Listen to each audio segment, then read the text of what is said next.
इसमें बच्चों आज हम आपको व्याकरण के विषय बताएंगे और व्याकरण का जो विषय है वह आज है अर्थ की दृष्टि से वाक्य भेद। अर्थ की दृष्टि से वाक्य भेद हम आपको बताते हैं। इसमें आप विशेष रूप से ध्यान रखें। यहाँ सबसे पहले हम वाक्य की बात करते हैं। इसमें जो वाक्य है, वाक्य प्रधान भाषा की मुख्य इकाई वाक्य होता है, जिससे किसी भाव को पूर्ण रूप से व्यक्त किया जा सकता है।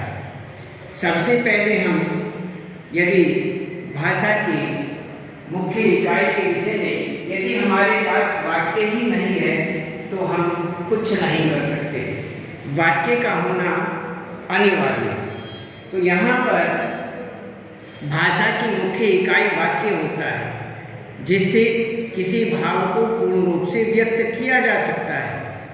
और वाक्य शब्दों की वह इकाई माना जाता है जो रचना की दृष्टि से अपने आप में स्वतंत्र हो।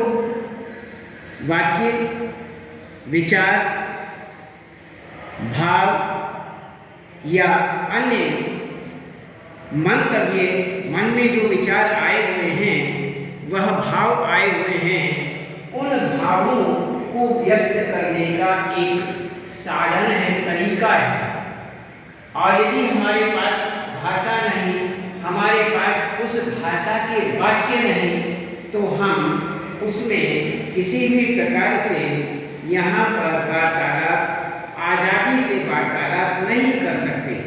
पूर्णतया प्रकट करना यदि हमें अपने विचारों को है, भावों को है, तो हमें उस भाषा का ज्ञान, उन वाक्यों का ज्ञान होना अनिवार्य है।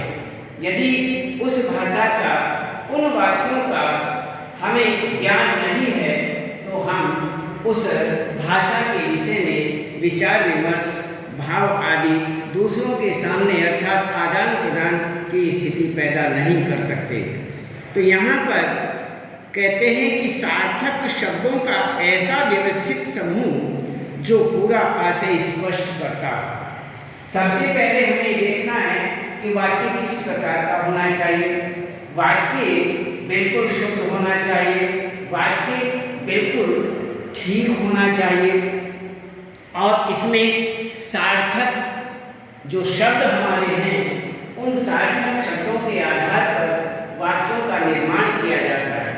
और इसमें सार्थक शब्दों का ऐसा व्यवस्थित रूप होना चाहिए, ऐसा व्यवस्थित रूप होना चाहिए जो पूरा अर्थ स्पष्ट करता, पूरा आशय स्पष्ट कर रहा हो, और वह वाक्य ही कहलाता है, उसे ही हम वाक्य कहते हैं। तो हम यदि देखें तो वाक्य क्या होता है, वाक्य किसे कहते हैं, तो सार्थक शब्दों का वह समूह, व्यवस्थित समूह जो अर्थ स्पष्ट करता हो, उसे हम वाक्य कहते हैं।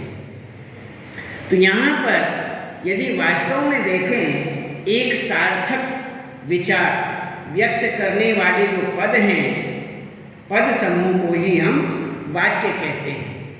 इसमें सार्थक विचार व्यक्त करने वाले पद समूह जो हैं, उन्हीं को हम वाक्य कहते हैं। और यही हमारा यहाँ पर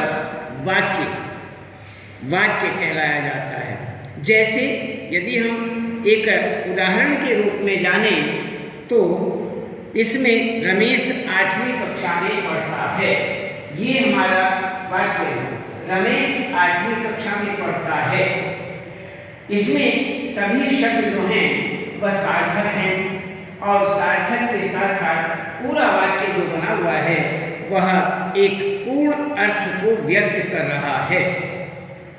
इसी प्रकार से आगे हम देखते हैं, किसी भी वाक्य में कर्ता तथा क्रिया का होना अनिवार्य है। इसमें रमेश 8वीं कक्षा में पढ़ता है,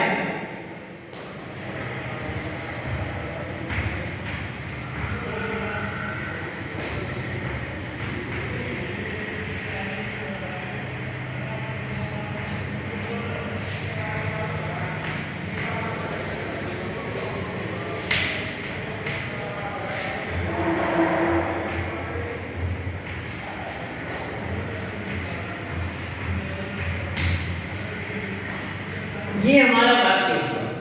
रमेश 8वीं कक्षा में पढ़ता है।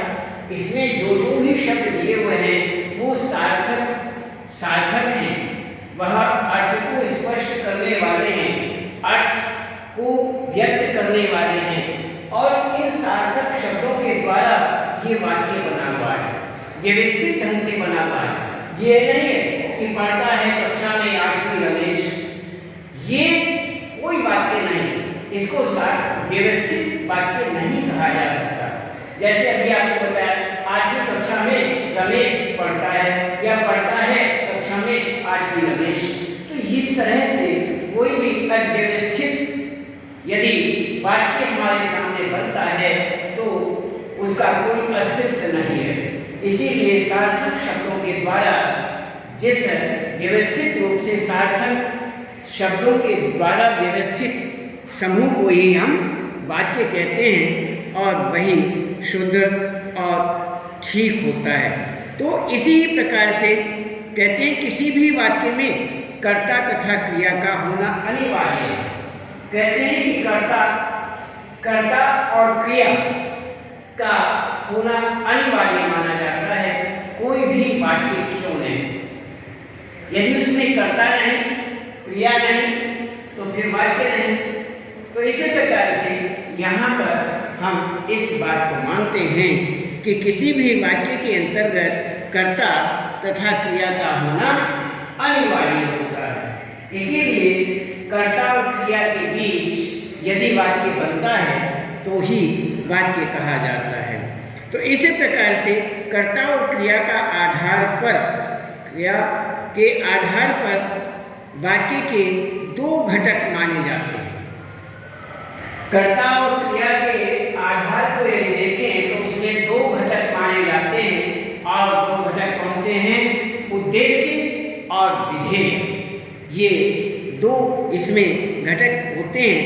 इसमें अब हम देखते हैं वाक्य में जिसके बारे में कुछ कहा जाए, वाक्य जो हमारा बना हुआ है, वाक्य में जिसके द्वारा कुछ कहा जाता है उसे हम उद्देश्य कहते हैं। जिसके विषय में भी कहा जाता है वाक्य के अंतर्गत तो वह हमारा उद्देश्य हुआ। और विधेय जो है वाक्य में प्रयुक्त उद्देश्य के बारे में कुछ कहा जाए, उद्देश्य के बारे में यदि कुछ कहा जाए उसे विधेय कहते हैं। जैसे इसमें हमने बताया आपको कि एक उद्देश्य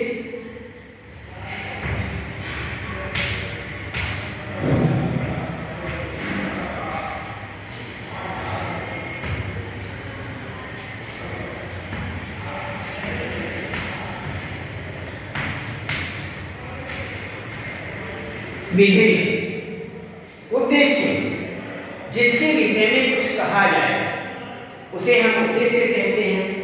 कि यहाँ पर यदि कोई भी रमेश 8वीं कक्षा में पढ़ता है, पढ़ता कौन है? रमेश, तो यहाँ उद्देश्य हमारा रमेश हुआ।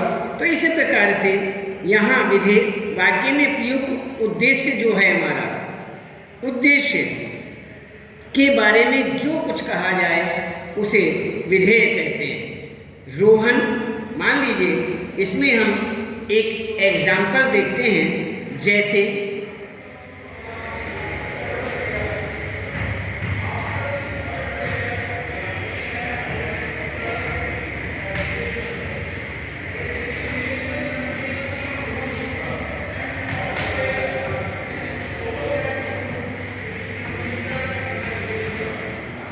रोहन पढ़ता है, ये वाक्य दिया जाए कि रोहन पढ़ता है।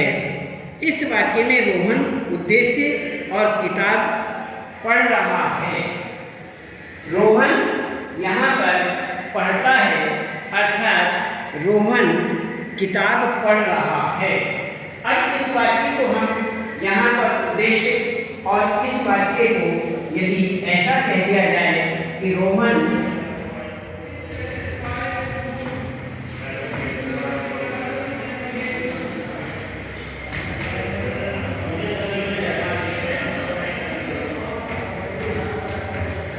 रोहन किताब पढ़ता है, तो रोहन जो है पढ़ता है, उद्देश्य क्या हुआ? रोहन। हमारा उद्देश्य है रोहन। और यदि विधेय की बात करें क्या करता है, तो हमारा उद्देश्य क्या कर रहा है, क्या कर्म कर रहा है? वह किताब पढ़ रहा है। तो किताब जो है वह हमारा यहाँ पर किताब पढ़ रहा है, ये हमारा यहाँ पर विधेय है। ये विधेय हुआ और उद्देश्य क्या हुआ? पढ़ता है। कौन पढ़ता है? रोहन पढ़ता है। इसलिए रोहन जो है उद्देश्य हुआ और किताब पढ़ता है, ये हमारा विधेय हुआ। तो इसी प्रकार से हम यहाँ पर ये आपके सामने रमेश आठवीं कक्षा में पढ़ता है, ये तो वाक्य व्यवस्थित वाक्य के विषय में आपको। और उद्देश्य क्या होता है, इसके दो घटक माने जाते हैं, उद्देश्य माना जाता है और विधेय माना जाता है। तो इसी प्रकार के यहाँ पर दो घटक हो गए। इन घटकों के विषय में उद्देश्य किसे कहते हैं और विधेय किसे कहते हैं, ये उद्देश्य जहाँ पर उद्देश्य के विषय में, अर्थात जहाँ वाक्य में प्रयुक्त उद्देश्य के बारे में जो कुछ कहा जाए उसे हम विधेय कहते हैं, और वाक्य में जिसके बारे में कुछ कहा जाए उसे हम उद्देश्य कहते हैं। अर्थात जिसके बारे में यदि कुछ कहा जाता है तो वह हमारा उद्देश्य हुआ, ये हमारा उद्देश्य हुआ, इसे हम उद्देश्य कहते हैं।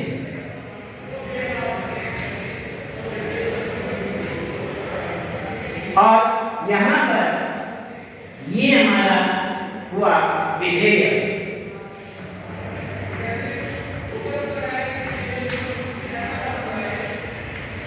इस प्रकार से यहाँ पर ये दिखाया गया है कि विधेय और उद्देश्य किसे कहते हैं।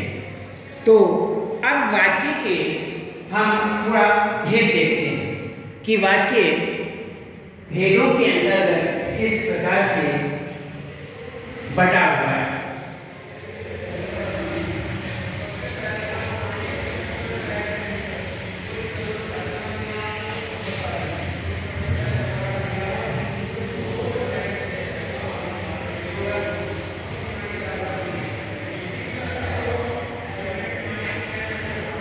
इसमें हम सबसे पहले वाक्य भेद रचना की दृष्टि से और अर्थ की दृष्टि से। यहाँ पर वाक्य भेद जो हैं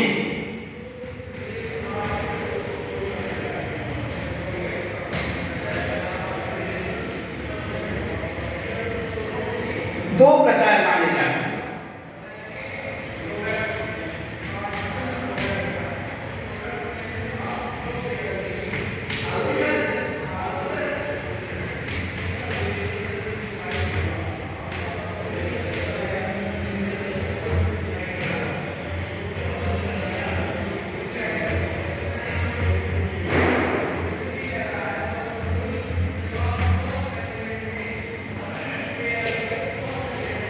इसमें दो भाग हमारे सामने आते हैं।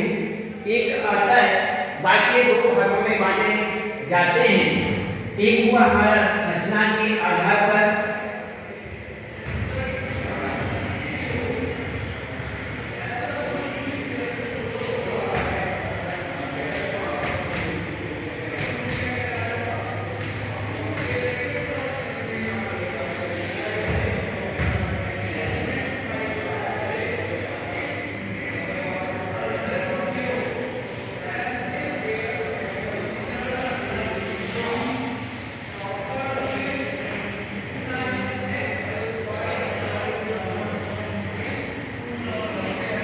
रचना के आधार पर वही है, रचना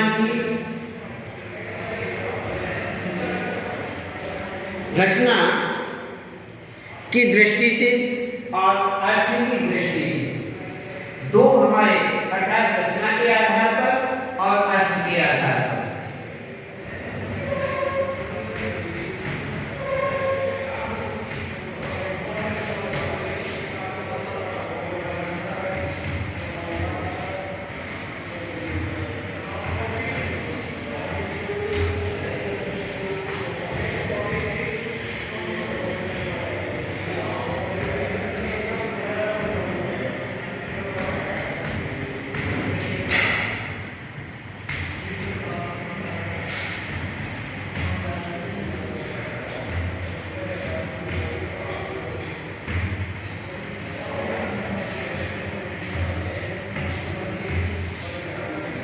यहाँ पर रचना की दृष्टि से वाक्य भेद और अर्थ की दृष्टि से वाक्य भेद।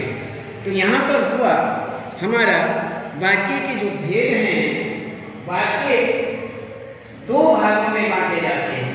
इसके दो भाग हुए, रचना की दृष्टि से और अर्थ की दृष्टि से। अब हम ये देखते हैं कि यहाँ पर अर्थ की दृष्टि और रचना की दृष्टि से किस प्रकार से, ये हम इसे आपको इससे आगे कल बताएंगे। आज केवल इतना ही।